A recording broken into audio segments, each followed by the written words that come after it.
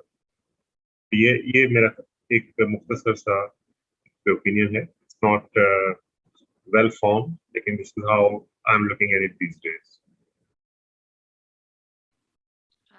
अच्छा, ये एक सवाल है. Any book about historical study of folk tales?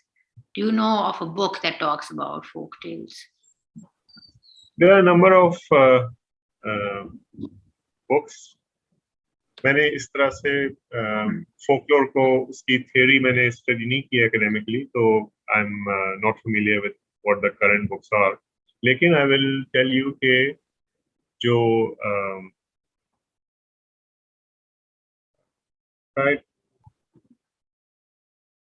मेरे ख्याल है ब्रिटिश फोक टेल्स पे एक किताब है, किसी खातून ने एडिट की थी, 3 या 4 वॉल्यूम्स. और I will remember the name. I will find the name and I will send it on the group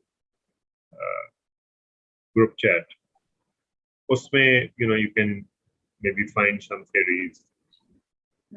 लेकिन I'm not फोकलोर पे वैसे general outside of the south Asian context तो बहुत ज्यादा काम है. अगर आप गूगल स्कॉलर पे जाके सर्च करेंगे तो काफी कुछ मिल जाएगा. If you want to, Ramanujan ने साउथ एशियन फोक टेल्स पे काम किया है. नबी बख्श बलोच साहब ने सिंधी फोकलोर पे बहुत काम किया है. That is there in many volumes, 42 volumes.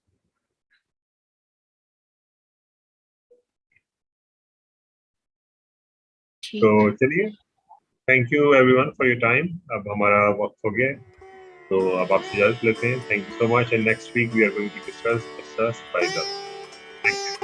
Thank you. खुदा हाफिज़.